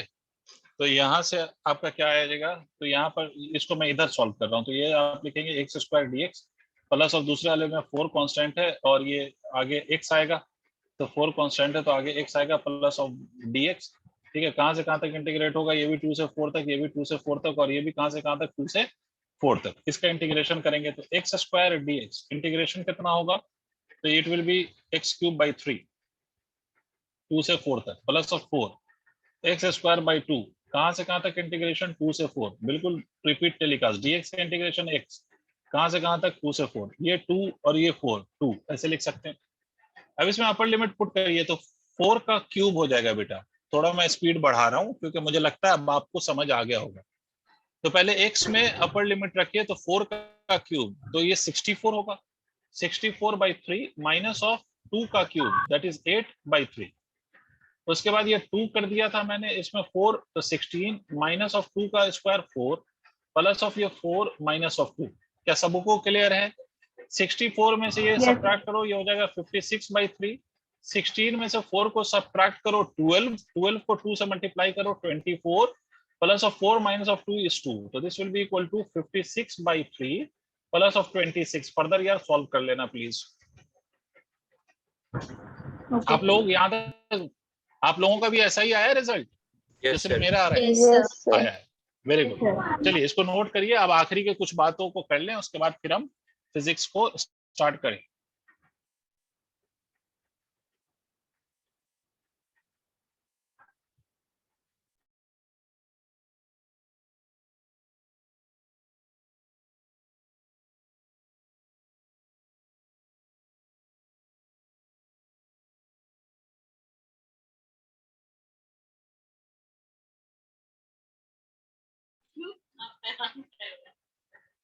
हो गया बच्चों?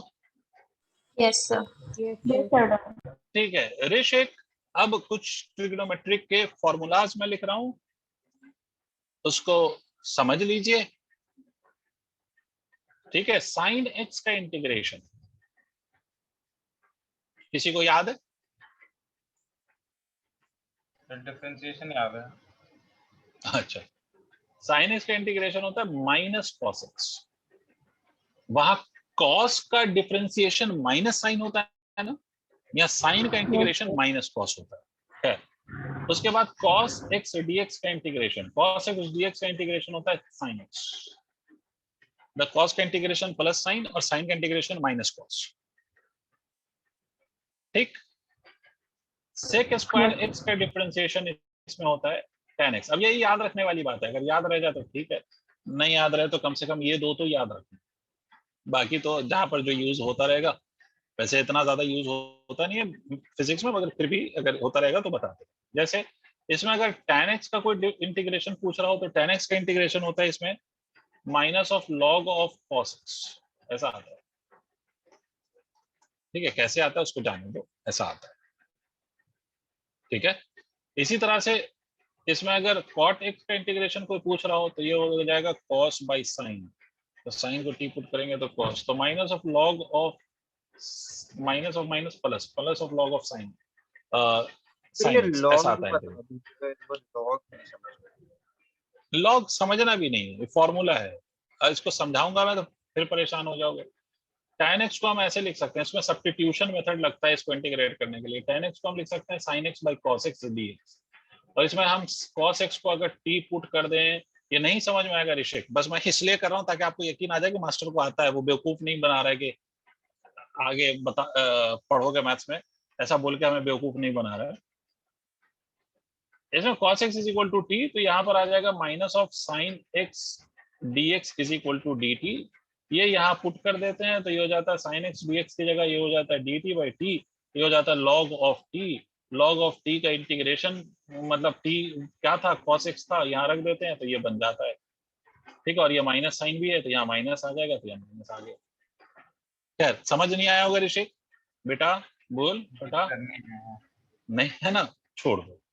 हमें अभी सिर्फ ये रिजल्ट याद रख लें तो बहुत है। वैसे तो मैं आपसे कह रहा हूँ ना, मेरी बात पे यकीन करो, मैं आपसे कह रहा हूँ ये सिर्फ 2 रिजल्ट याद रखना है, ठीक है।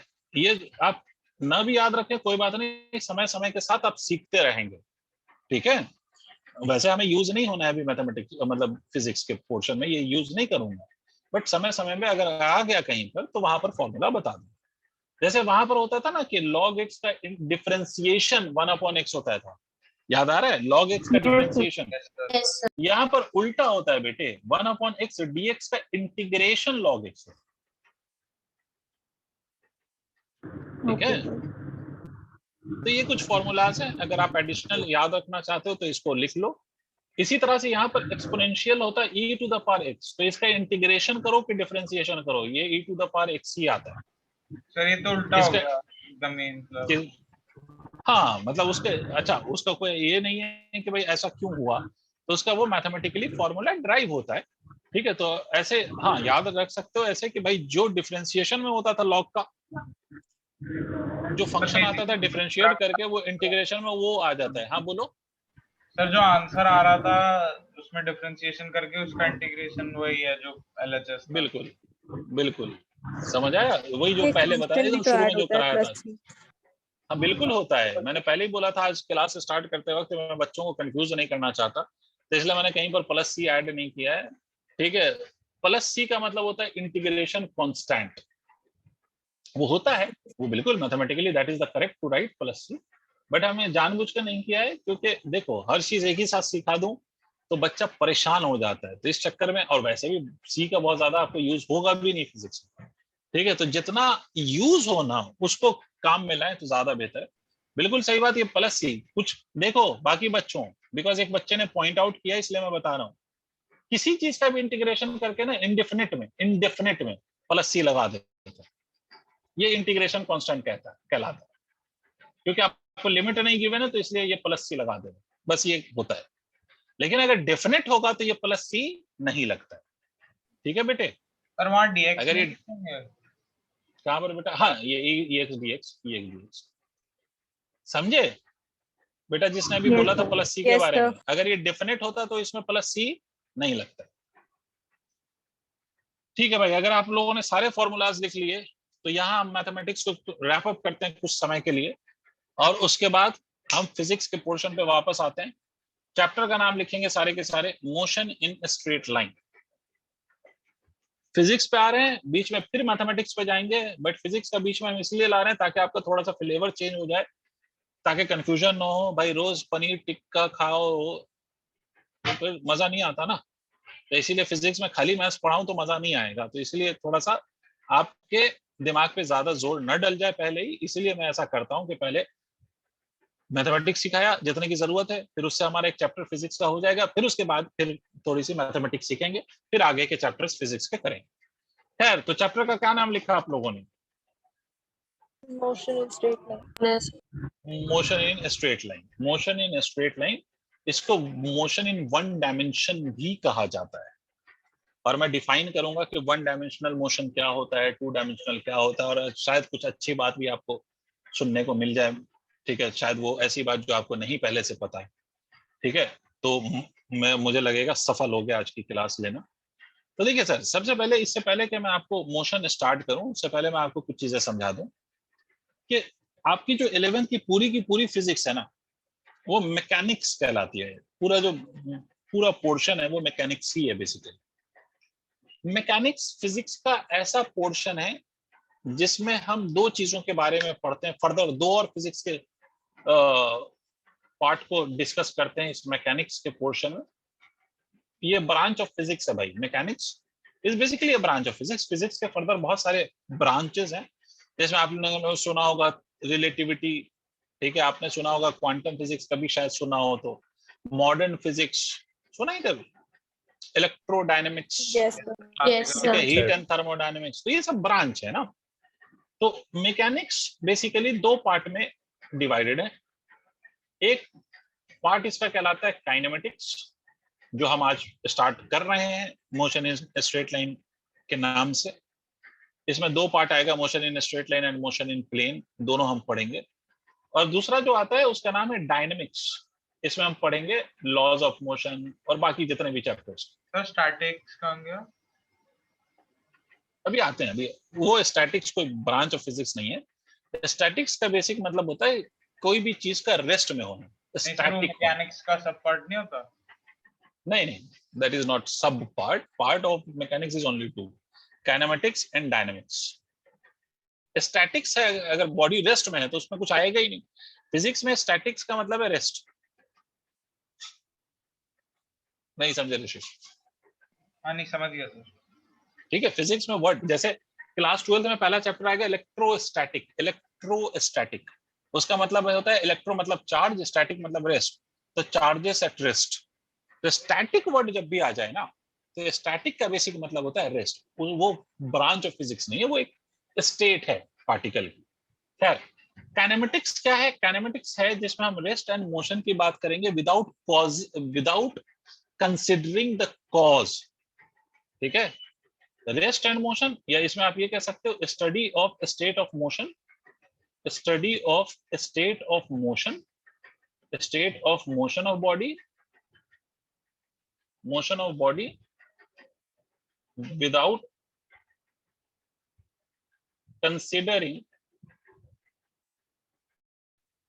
cause, that is force. मतलब in this whole section we talk about the different parameters of motion, speed, velocity, सब पे बात करते हैं हम। बॉडी रेस्ट में या बॉडी मोशन में है, मोशन में है तो क्या क्या पैरामीटर्स उसके चेंज हो रहे हैं, इन सब की हम बात करते हैं। बट क्या कॉज है जो बॉडी के स्टेट ऑफ मोशन को चेंज करता है? मतलब कोई रुकी है तो चला देगा, ये चल रही है तो रोक देगा, दैट इज द फोर्स। आप लोगों ने पढ़ा होगा क्लास 9 में, थोड़ी भी बात अगर आपको याद हो तो इसमें we talk about the state of motion, है ना, we talk about the parameters of motion, but we don't consider the cause that has changed the state of motion, या that is bringing one state of motion into other, उसकी हम बात नहीं करते हैं। तो इस ब्रांच ऑफ फिजिक्स को हम काइनेमेटिक्स कहते हैं।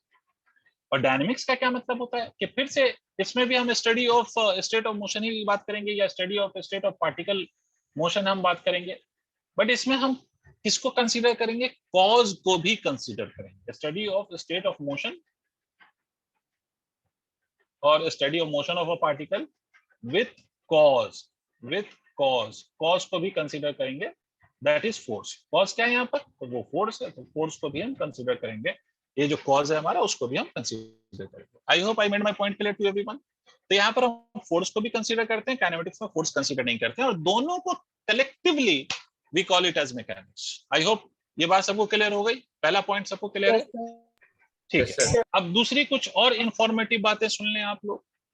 फिजिक्स में वैसे अगर आपसे बोला जाए बॉडी, फिजिक्स में हम बार बार टर्म यूज कर रहे होंगे बॉडी, ऑब्जेक्ट नहीं बोलते जनरली, हम लोग बॉडी बोलते हैं।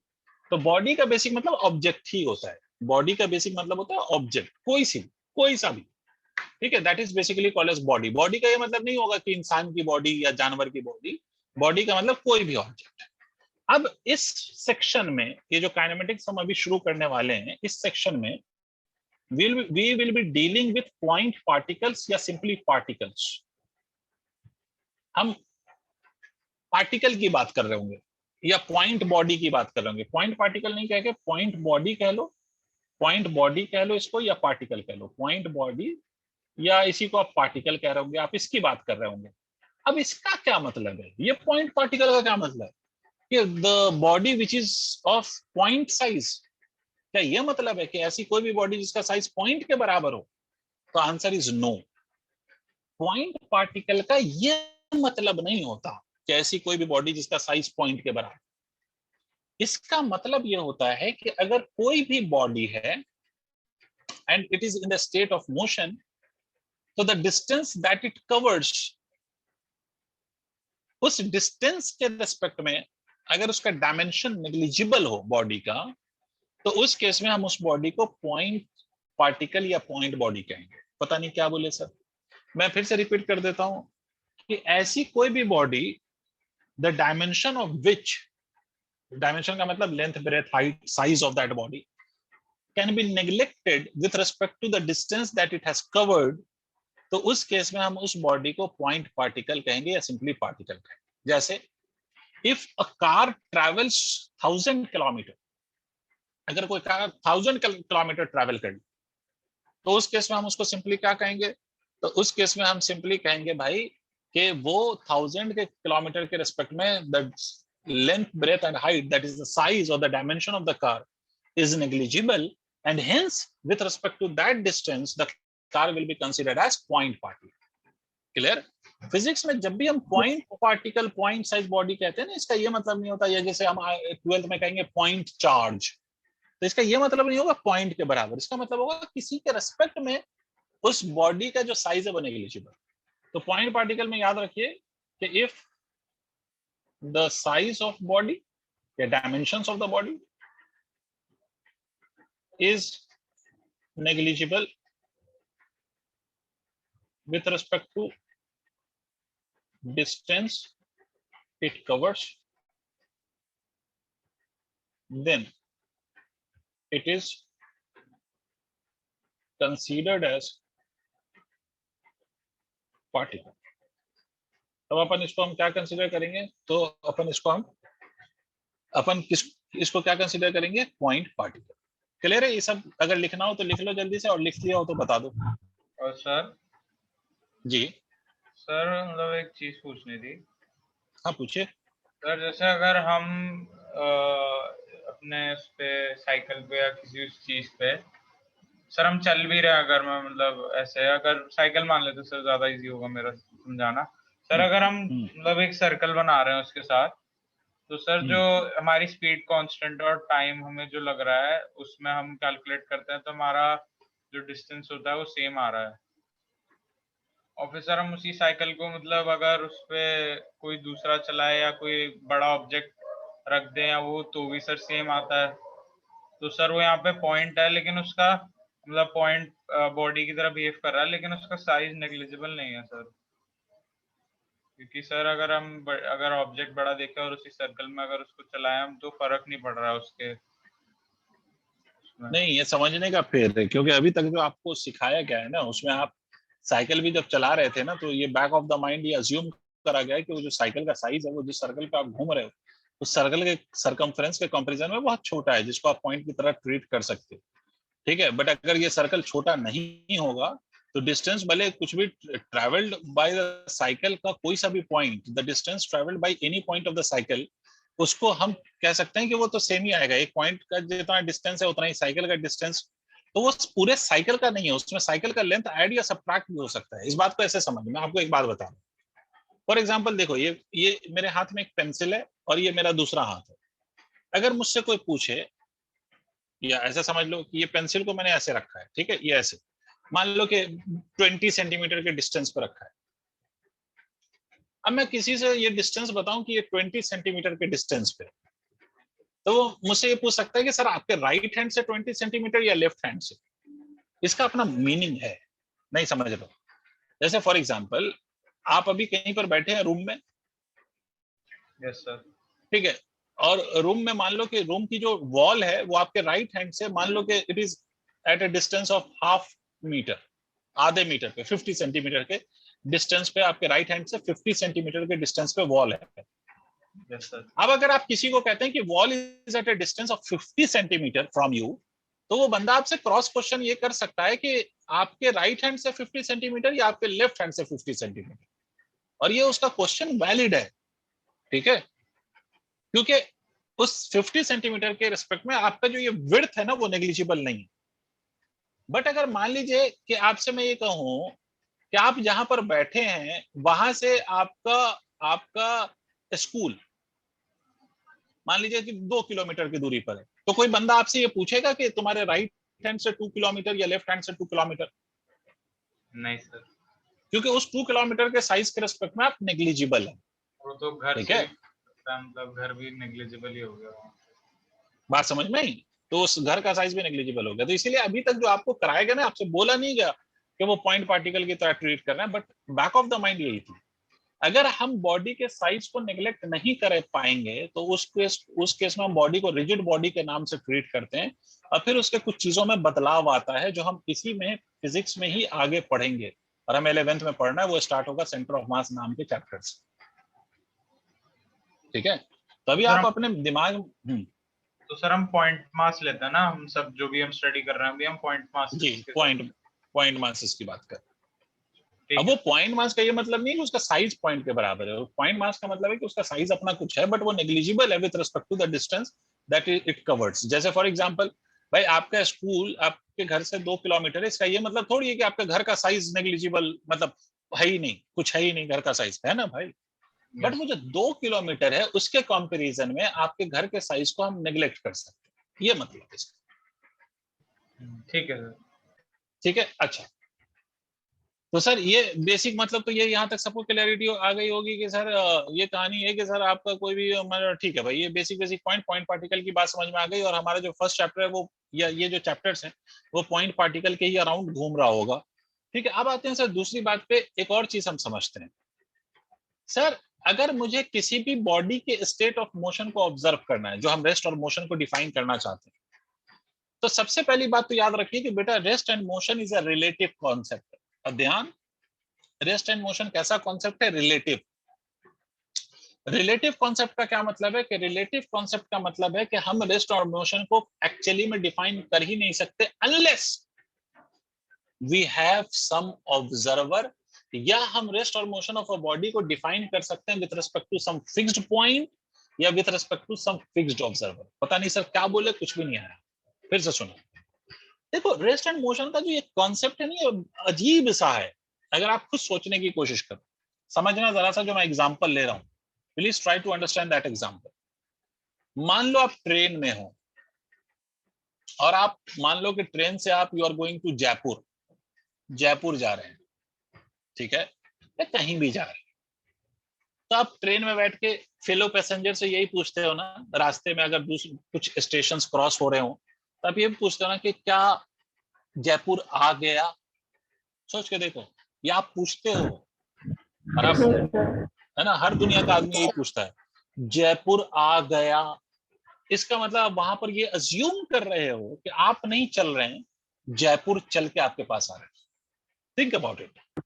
यही तो सेंटेंस का मतलब हुआ भाई। आप लॉजिकली सोचे, जयपुर थोड़ी ना चल रहा है, आप चल के जा रहे हैं। अगर इसको सोशलॉजिकल वे में सोचें, बट आप ये बात समझिए कि जब हम ये कहते हैं जयपुर आ गया, इसका मतलब फिजिक्स के अकॉर्डिंग हम इसकी मान रहे हैं जयपुर आपके पास चल के पहुंच रहा है। बहुत बढ़िया सर। अब वही इंसान जो जयपुर को बुला रहा था अपने पास कि जयपुर आ गया, अगर वो ये स्टेशन पे खड़ा हो तो वो ये कहता है कि क्या ट्रेन आ गई? समझिए? Yes, sir.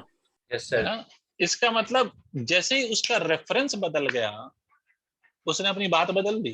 ट्रेन में बैठ के कह रहा है जयपुर आ गया, और स्टेशन पे खड़े होकर कह रहा है कि ट्रेन आ गई। इसका मतलब जब वो ट्रेन में बैठा था तो उसके लिए Jaipur was moving towards him, more or less. अगर समझने की बात करें तो जब वो ट्रेन में बैठा है तो उसके लिए जयपुर उसकी तरफ मूव करके आ रहा है, वो ये ऐसा उसको लग रहा है। लेकिन जब वो स्टेशन पे खड़ा है और वो स्टेशन रेस्ट में है, तो अब उसको ये लग रहा है कि ट्रेन चल के स्टेशन पे आ रही है, स्टेशन चल के ट्रेन पे नहीं जा रहा। इसका मतलब कि ट्रेन में बैठ के वो अपने आप को रेस्ट में अज्यूम कर रहा है और जयपुर को मोशन में अज्यूम कर रहा है। अब वही बंदा जयपुर स्टेशन पे खड़ा हो जाए तो वो जयपुर को रेस्ट में अज्यूम करेगा और ट्रेन को मूविंग अज्यूम करेगा। इसका मतलब कोई भी बॉडी किस स्टेट ऑफ मोशन में है, मतलब वो रेस्ट में है या मोशन में है, this fact depends on the observer and point of observation, कि कौन देख रहा है और कहां से देख रहा है। जो मुझे बताएगा कि बॉडी रेस्ट में या मोशन में, वो ऑब्जर्वर कहलाएगा। जो ये क्लेम करेगा कि उसके लिए बॉडी रेस्ट में या मोशन में, दैट इज ऑब्जर्वर। और उसके रिस्पेक्ट में आपकी बॉडी या तो मोशन में हो सकती है या रेस्ट में हो सकती है। बट ऑब्जर्वर अगर बदल दोगे तो सेम बॉडी जो एक ऑब्जर्वर के लिए रेस्ट में है, वो दूसरे ऑब्जर्वर के लिए मोशन में आ जाएगी। ठीक है, तो there is no meaning of rest और मोशन विदाउट द ऑब्जर्वर। ठीक है, इसीलिए मैंने आपसे बोला कि motion is a relative concept, मतलब इसको हम एक्चुअली में डिफाइन नहीं कर सकते unless we have an observer. This can be defined with respect to an observer, but this can not be defined absolutely. Absolute का क्या मतलब होता है? एब्सोल्यूट का मतलब होता है कि जो फिक्स है बेटा, जैसे रात अंधेरी होती है ना, तो ये रात अंधेरी वो सबके लिए है, इट इज एब्सोल्यूट कॉन्सेप्ट। या आप ये नहीं कह सकते कि मैं देख रहा हूं तो रात मेरे लिए ब्राइट है, दूसरा कोई देख रहा है तो कह रहा है नहीं रात तो डार्क है। ऐसा तो नहीं होता, रात काली है तो सबके लिए काली है भैया, समझ रहे हो आप मेरी बात? बट रेस्ट और मोशन का जो कॉन्सेप्ट है वो ये है कि अगर एक बॉडी के एक ऑब्जर्वर के लिए कोई बॉडी रेस्ट में है तो वो सबके लिए रेस्ट में है, ऐसा बिल्कुल भी नहीं है। आई hope I made my point clear. तो अब इस पर डेफिनेशन लिखवाऊंगा, रेफरेंस फ्रेम बताऊंगा सब नेक्स्ट क्लास में। थैंक यू ऑल, आज इतना ही रहने दीजिए। ठीक है, फिर नेक्स्ट डे बात करते हैं आप लोगों के साथ। Good night, take care, bye bye. Thank you, sir.